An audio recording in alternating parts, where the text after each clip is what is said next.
జై శ్రీరామ్. శ్రీమాత్రే నమః. శ్రీ గురుభ్యో నమః. 2025 సంవత్సరం జూలై నెల 6వ తారీఖు నుంచి 2025 సంవత్సరం జూలై 12వ తారీఖు వరకు కూడా ఈ వారం యొక్క వార ఫలాలు ద్వాదశ రాశుల వాళ్ళకి, ద్వాదశ లగ్నాల వాళ్ళకి ఒకసారి మనం పరిశీలిద్దాము. ఈ గ్రహగతులు ఫస్ట్గా ప్రథమంగా గ్రహగతులు చూద్దాము. వృషభ రాశిలో శుక్ర భగవానుని సంచారము, మిథున రాశిలో రవి గురుల సంచారము, కర్కాటక రాశిలో బుధదేవుని సంచారము, సింహరాశిలో మంగళ్ మరియు కేతు సంచారము, కుంభరాశిలో రాహు భగవానుడి సంచారము, ఆఖరిదైన మీనరాశిలో శనీశ్వరుని సంచారము. అన్ని రాశుల్ని చాలా వేగంగా చుట్టూ వచ్చే ప్లానెట్ చంద్ర భగవానుడు. ఈయన ఈ వారంలో తులారాశి నుంచి మకర రాశి వరకు ఆయన సంచారం సాగుతున్నాయి. ఇవి గోచార గ్రహాలు ఈ రాశుల్లో స్థితులై ఉన్నాయి. అన్నిటికంటే ఉత్తమమైన అంశం ఏంటంటే మన వేదిక్ డే స్టార్ట్ అయ్యేది ఆదివారం నుంచి. ఇది మనకి తెలుసు కదా. ఆదివారము ఏకాదశి తిథి వచ్చింది. దీన్నే తొలి ఏకాదశి, శయన ఏకాదశి అంటాము. అంటే ఈ వారం ప్రారంభమే చాలా శుభాంశాలతోటి ప్రారంభమైంది. ఈ వారం రవి బలం అత్యద్భుతంగా ఉంది. దానికి కారణం ఏంటంటే తొలి ఏకాదశి నుంచి మనకి ఈ వీక్ ప్రారంభం అవడము, సూర్యనారాయణమూర్తి బలాన్ని ద్వాదశ రాశుల వారందరికీ కూడా చాలా చక్కగా సూచిస్తూ ఉంది. అందులో మనం గోచారంలో కూడా చూసుకుంటే సూర్యనారాయణమూర్తి దేవగురువర్యులైన బృహస్పతితోటి కలిసి మిథున రాశిలో సంచారం చేస్తూ ఉన్నారు. సో ఈ వారము ఇంకా తర్వాత ఉత్తరాయణ పుణ్యకాలము అయిపోయే సమయంలో కూడా ఉన్నాం. తర్వాత దక్షిణాయన పుణ్యకాలం ప్రారంభం అవుతుంది. ఇన్ని విశేషాంశాలు ఈ వారంలో మనకి సూచిస్తూ ఉన్నాయి. ఈ వారంలో మనము అంటే శుక్ర భగవానుడు కూడా చాలా ప్రశాంతంగా ఉన్నాడు. ఆయన స్వరాశి అయిన వృషభ రాశిలో ఆయన సంచారం చేస్తూ ఉన్నాడు. సో ఇన్ని శుభాంశాలతో కూడిన ఈ వారము ద్వాదశ రాశుల వాళ్ళకి ఎలాంటి ఫలితాన్ని ఇస్తుంది, ఈ విషయం ఇప్పుడు మనం పరిశీలిద్దాం. మకర రాశి, మకర లగ్నంలో పుట్టిన వాళ్ళకి ఈ వారము కుటుంబంలో మటుకు అంటే మీరు కుటుంబానికి చాలా టైం కేటాయిస్తారు. ఎప్పుడు లేని విధంగా ఈ వారం కుటుంబం అంటే ఎప్పుడు లేని విధంగా అంటే మీరు ఏదో కుటుంబం పట్ల బాధ్యత ఉండదు అలా అని కాదు నేను చెప్పే ఉద్దేశము. టైం సహకరించక ఎవరు కుటుంబాన్ని నిర్లక్ష్యం చేస్తారు చెప్పండి? ఎవరు మనలో కుటుంబాన్ని నిర్లక్ష్యం చేయము. ఫస్ట్ ఇన్ఫ్యాక్ట్ మనం ఏదైనా చేస్తున్నామంటే మన కుటుంబాన్ని నిలబెట్టడానికే మనం చేస్తాం. ఎవరమైనా సరే మన కోసం మనం చేసుకునేది తక్కువ, మన కుటుంబం కోసం మనం చేసేది ఎక్కువ. మన కుటుంబం ఆనందంగా ఉంటే మనం ఆనందంగా ఉంటుంది అనుకుంటాం మనం అందరం. సో అది జనరల్గా అందరికీ యూనివర్సల్గా అప్లికేబుల్ అయ్యే ఫ్యాక్ట్ ఇది. అయితే ఇప్పుడు నేను ఎందుకు చెప్తున్నానంటే ఈ వారం మీరు కుటుంబానికి ఎక్కువ టైం స్పెండ్ చేస్తారు. అది మీకు చాలా సంతృప్తిని అనిపిస్తుంది. అన్నీ మర్చిపోయి కులాసాగా ఫ్యామిలీ మెంబర్స్ తోటి, మీ పిల్లలతో కావచ్చు, మీ హస్బెండ్తో కావచ్చు, లేదా మీ సిబ్లింగ్స్తో కావచ్చు, మీ బంధువర్గంలో వాళ్ళతో కావచ్చు, టైం బాగా స్పెండ్ చేస్తారు. మీరు చాలా హాయిగా అనిపిస్తుంది. చాలా కాలం తర్వాత రిలాక్సింగ్ మోడ్లోకి వెళ్ళినట్లు అమ్మయ్య అంటే. అలాగని వృత్తిని నిర్లక్ష్యం చేస్తారని కాదు. వృత్తి 10% ఉంటుంది, కుటుంబం ప్రయారిటీ 90% ఉంటుంది. ఇప్పుడు ఇన్నాళ్ళు ఒకవేళ మీరు 70% వృత్తి ప్రయారిటీ, 30% కుటుంబం అని పెట్టుకుంటారు. అంటే సమయభావం వల్ల ఈ వారం మీరు దాన్ని రివర్ట్ చేస్తారు. మీకు తెలియకుండానే రివర్ట్ అవుతుంది. కుటుంబానికి ఎక్కువ టైము, అలా వృత్తికి ఒక 20% టైం కేటాయిస్తారు.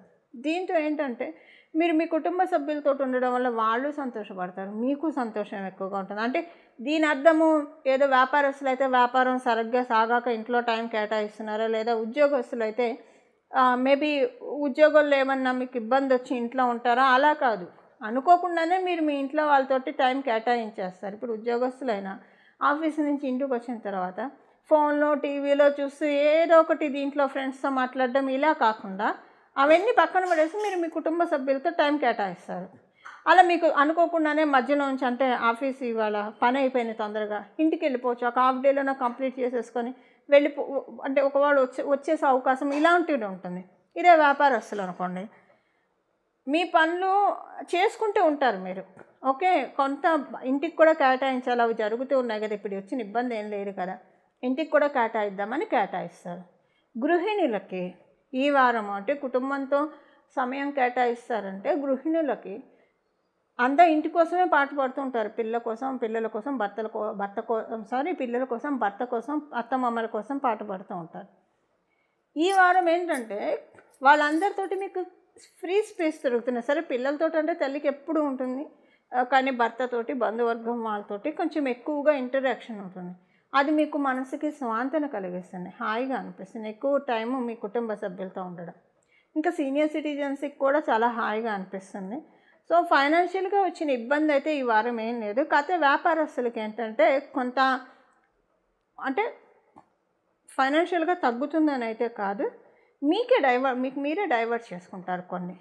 సరే ఇంత రష్ పెట్టుకోవడం ఇప్పుడు అవసరమా, ఈ వారం పిల్లల కోసం కుటుంబం కోసం కేటాయిద్దాం, బిజినెస్ ఎప్పుడు మనం తెచ్చుకోవచ్చు అన్న ఒక ఇదిలోకి వెళ్ళి కొంత మీ టైంకి అంటే టోటల్గా చెప్పాలంటే ఈ వారం ఉన్న గోచర గ్రహస్థితులు మీకు కుటుంబంలో శ్రీలక్ష్మి ఉందండి. కుటుంబంలో అంటే ఆనందలక్ష్మి ఉంది. ఆనందాన్ని మీరు తీసుకోవాలి. అది ఏదో రకంగా మీరు కుటుంబ సభ్యులతో తీసుకుంటారు. ఏదన్నా ఒక ట్రిప్కి కూడా వెళ్ళే ఛాన్స్ ఉంది ఈ వారం. అంటే దానికి మీ జన్మజాతకం సహకరించాలి. లేదా మరీ పెద్ద ట్రిప్ కాకపోయినా అసలంటే ఏదో ఒక బయటికి వెళ్ళేసి వస్తారు. అంతకుముందు మీరు ఇంటి నుంచి కదలని వారు అయినా సరే ఏదో ఒక పని మీద మీ కుటుంబ సభ్యులందరితో కలిసి బయటికి వెళ్ళి వస్తారు. సో అది చిన్నదా పెద్దదా అనేది మీ జన్మజాతకాన్ని అనుసరించి ఆధారపడి ఉంటుంది. ఇవి ఈ వారం యొక్క గోచర గ్రహస్థితుల ఫలితాలు మకర రాశి మకర లగ్నాల్లో పుట్టిన వాళ్ళకి. ఈ వారము ద్వాదశ రాశుల వాళ్ళు చేసుకోవాల్సిన పరిహారము సూర్యనారాయణమూర్తి బలం అత్యద్భుతంగా ఉండడం వల్ల ఈ వారం మొత్తం కూడా సూర్యనారాయణమూర్తి ఆరాధన చాలా మంచి ఫలితాన్ని ఇస్తుంది. ఏకాదశి ఆదివారంతో కూడి వచ్చింది మనకి. అంటే మనం చాలా రకాలైన పూజలు చేస్తూ ఉంటాము. ఇది అంటే కొన్ని విశేషమైన సమయాల్లో కొన్ని చేయడం వల్ల అవి ఎప్పుడు చేసినా మనకు కలిసి వస్తాయి. కానీ కొన్ని విశేషమైన రోజుల్లో చేయడం వల్ల పట్టు ఎక్కువ ఉంటుంది. అందులో ఒకటి రామదేవుని కథ. అంటే మీ అందరికీ కుదిరితే చేయడానికి ప్రయత్నించండి. మీరు ఏ పూజా స్టోర్స్కి వెళ్ళినా రామదేవుని కథ అనే బుక్ దొరుకుతుంది. అదేంటంటే 5 గురువారాలు 5 ఆదివారాలు చేయాలి. ఇంటికి మామిడి తోరణాలు కట్టాలి, ఆవు నెత్తితో దీపారాధన చేయాలి, ఆవు పాలు గోధుమ నూక పంచదార కలిపి ప్రసాదం చేసి ఉడికించి 5 ఉండలు చేసి ఒక కుండ రామచంద్రమూర్తికి, ఒక కుండ బ్రాహ్మణుడికి, ఒక కుండ ముత్తైదుకి, ఒక కుండ బంధుమిత్రాదులకి, ఒక కుండ పంచిపెట్టి మనం ఒక కుండ తినాలని చెప్పి అందులో కథలో ఉంటుంది. మనకి ప్రొసీజర్ అంతా కథలో ఉంటుంది. ఇది చాలా అంటే చాలా మంచి ఫలితాన్ని ఇస్తుంది. సూర్యనారాయణమూర్తి బలాన్ని లిటరల్గా పెంచేస్తుంది. ఇక్షాకుల వంశ తిలకుడు కదా రామచంద్రమూర్తి. ఇక్షాకుల వంశానికి ఆరాధ్య దైవం ఎవరు? సూర్యనారాయణమూర్తే కదా. ఒక్కసారి మీరు అంటే ఇది నేను చేశాను, చాలామందికి చెప్పడం కూడా జరిగింది. ఇది చేసిన తర్వాత చాలామంది మంచి రిజల్ట్స్ కూడా చూశారు.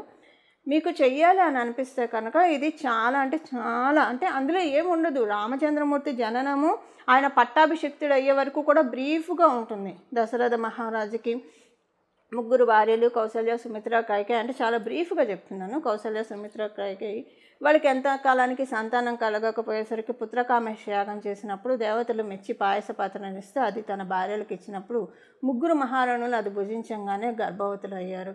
9 మాసాలు నిండంగానే చైత్రశుద్ధ నవమి నాడు శుక్లపక్షంలో పునర్వసు నక్షత్రంలో రామచంద్రమూర్తి జననము, అలాగే లక్ష్మణ భర్త శత్రుఘ్నుల జననము. వాడు దినదిన ప్రవర్ధమానులై బాలచంద్రుల వలె వెలుగుతూ ఉన్నప్పుడు దశరథ మహారాజుని విశ్వామిత్ర మహర్షి వచ్చి యాగ సంరక్షణార్థం యాగం చేస్తూ ఉంటే రాక్షసులు, తాటకి మొదలగు రాక్షసులు వచ్చి యాగాన్ని భగ్నపరుస్తూ ఉన్నారు. రక్తము ఇలాంటివి యాగంలో పోస్తూ. సో రక్షణ కోసం రామలక్ష్మణుని పంపించమన్నప్పుడు దశరథ మహారాజు అంగీకరించి వాళ్ళిద్దరిని పంపించడము. అప్పుడు మధ్యలో ముని వాళ్ళిద్దరికీ బల అతిబల విద్యలు, ఈ విద్యలు ఏంటంటే ఆకలి దప్పుని జయించడానికి ఇవి చెప్పి తీసుకువెళ్ళారు. రామచంద్రమూర్తి యాగ సంరక్షణార్థం నిమిత్తం తాటకిని చంపాడు. అలాగే శివుని విల్లి వంచి సీతామహాసాధ్విని పెళ్లి చేసుకోవడము, అహల్య శాప విమోచనం చేయడము, కైకవరం చేత 14 ఏళ్ళు వనవాసానికి వెళ్ళడము, అజ్ఞానంతో వచ్చి రావణాసురుడు సీతామహాసాధ్విని చెరపట్టి తీసుకువెళ్ళడము, తర్వాత లంకాపురానికి వెళ్ళడము, లంకా దహనం చేయడము, విభీషణుడికి రావణాసుని వధించి విభీషణుడికి పట్టం కట్టి తిరిగి అయోధ్యకి తిరిగి వచ్చి సుఖంగా పట్టాభిషిక్తులై రాజ్యం వెళ్తూ ఉన్నారు. అంటే మన రామాయణం ఉన్నదే బ్రీఫ్గా ఇందులో ఉన్నది. పట్టాభిషిక్తం వరకు ఉంది. అంటే మనము రామచంద్రమూర్తిని ప్రతి ఆదివారము రామచంద్రమూర్తి కథ బ్రీఫ్గా అంటే చాలా బ్రీఫ్గా ఉంది, కానీ మొత్తం మనకు కవర్ అవుతుంది. మన రామాయణం మొత్తం మనం చదవడం కష్టం ఒక రోజులో. సో ఇండైరెక్ట్గా రామాయణం మొత్తం, అసలు రామాయణం మొత్తం చదవాలి. రామాయణ గ్రంథం మన ఇంట్లో ఉండాలి, అది చేయాలి. ఇది ప్రతి గురువారం ప్రతి ఆదివారము రామచంద్రమూర్తికి సంబంధించిన ఈ కథను చదువుతూ ఉండడం వల్ల హనుమత్ ప్రసన్నతను పొందుతారు. నేనైతే హనుమత్ ప్రసన్నతను పొందాను, ఖచ్చితంగా పొందాను. నేను ఎప్పుడు కాదు ఇది, నేను ఎప్పుడైతే చేశానో ఒక 6 సంవత్సరాల క్రితం, ఒక 10 సంవత్సరాల క్రితం చేశాను. ఇది చేసిన తర్వాత నుంచి నా జీవితంలో వెనక్కి తిరిగి చూసుకునే పరిస్థితులు నాకు ఎప్పుడూ రాలేదు. నేను ప్రతి గురువారం, ప్రతి ఆదివారం అంటే నేను ఆ కథ చదువుకుని అక్షంతలు అయితే వేసుకుంటాను. ఎందుకంటే నాకు అంత సెంటిమెంట్ ఆ కథ. చాలామందికి చెప్పాను, అందరికీ మంచి జరిగింది. ఇప్పుడు ఇదంతా ఎందుకు చెప్తున్నానంటే ఈ వారము చాలా బాగుంది. సూర్యనారాయణమూర్తి పట్టు పర్ఫెక్ట్గా ఉన్న సమయము గోచారంలో కూడా మనం చూసుకుంటే. ఈ సమయంలో మనకి ఇంకా పంచాంగ గణన లెక్కల ప్రకారం కూడా ఏకాదశి ఆదివారం రావడము, ఇవన్నీ ఇన్ని శుభాంశాలతో కూడి ఉన్నది. మనందరి జీవితంలో శుభత్వం రావడానికి రామదేవుని కథ మీకు ఏ పూజా స్టోర్స్లో అయినా దొరుకుతుంది. బుక్కులు, భక్తి బుక్కులు అమ్మే షాపుల్లో దొరుకుతాయి. తెచ్చి చేయడానికి ప్రయత్నించండి. 5 గురువారాలు, 5 ఆదివారాలు. ఇవన్నీ మేము చేయలేమండి అని అనుకున్నప్పుడు రామదేవుని కథ అంటే ఇప్పుడు మనం తెలుసుకున్న, ఇప్పుడు నేను చెప్పాను కదా, ఇది మీకు తెలుసు కదా మనకి రామాయణము. అదైనా సరే బ్రీఫ్గా మీ మనసులో నెమరు వేసుకోండి. ఆదివారాలు, గురువారాలు, ప్రతి ఆదివారం, ప్రతి గురువారము. ఈ ఆదివారం నుంచి మొదలు పెట్టండి, చాలా మంచి ఫలితాలు వస్తాయి. ఇవేమీ చేయలేము. శ్రీరామ రామ రామ, శ్రీరామ రామ రామ, శ్రీరామ రామ రామ, ఏదన్నా చేసుకోండి. అంటే మీరు చేసుకుంటారు, మీరంతా నాకు తెలుసు. అందరికీ భక్తిభావం కలవాళ్ళే. భగవంతుడి కోసం టైం అంటే చక్కగా కేటాయించే వాళ్ళమే మనందరం కూడా. సో అంటే సమయాభావాన్ని బట్టి చేయలేకపోతున్నామే అన్న ఆర్తి పడకుండా ఇలాగైనా చేసుకోవచ్చు. ఇలా చేసుకొని చూడండి. ఈ వారం తర్వాత, ఈ వారం నుంచి చాలా సత్ఫలితాల్ని మనందరం ఖచ్చితంగా చూసే తీరుతాము. ఇలా మనందరం కూడా భగవత్ కృప, విశేష కృపకి పాత్రలు అవ్వాలని చెప్పి నేను కూడా మనందరి తరఫున భగవంతుడిని ప్రార్థిస్తూ మంగళం. నమో భగవతే వాసుదేవాయ.